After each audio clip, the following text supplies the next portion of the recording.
Le Mali franchit une nouvelle étape dans sa quête d'autonomie économique. Le pays vient tout juste d'inaugurer sa deuxième mine de lithium, un métal stratégique au cœur de la révolution énergétique mondiale, par le chef d'état-major Assimi Goïta. Regardez jusqu'à la fin pour mieux comprendre. Au Mali, le président Assimi Goïta a procédé ce 3 novembre à la mise en service de la deuxième mine de lithium du pays avec une production prévisionnelle de 120 000 tonnes l'an. Cette mine vient positionner le Mali parmi les leaders en Afrique et dans le monde. Sira Bachili. L'activation de la production de lithium au Mali. Nganala s'est installé. Une deuxième pour la région de Bougouni. Le président de la transition, le général d'armée Assimi Goïta, vient soulever une autre aile économique du Mali en autorisant l'exploitation de la richesse du sous-sol malien. La réforme du secteur minier se concrétise avec la diversification des ressources minérales avec le lithium comme ajout sur la liste actualisée des ressources. Ce métal précieux indispensable pour la confection de batteries et les appareils électroniques. Ces coups de ciseaux du président Goïta ouvrent les portes de 500 emplois directs avec une production estimée à 100 000 tonnes de concentré de spodumène.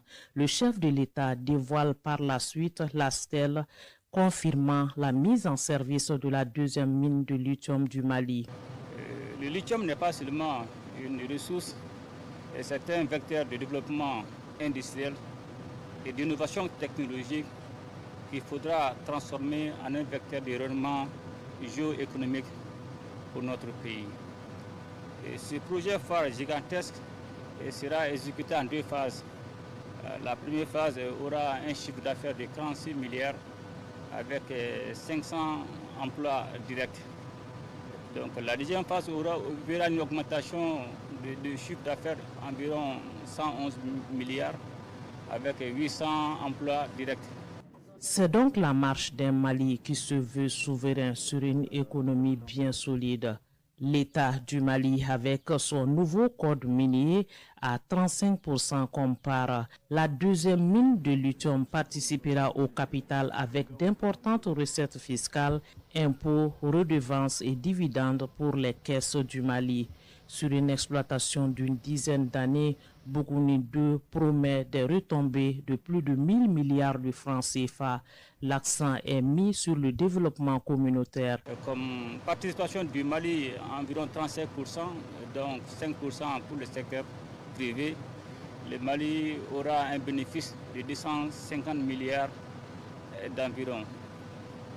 Et nous voudrons effectivement profiter de cette occasion, non seulement saluer la population de Bougouni qui est massivement sortie, aussi saluer la décision forte du gouvernement pour l'annulation de 121 titres miniers dont 100 permis de recherche.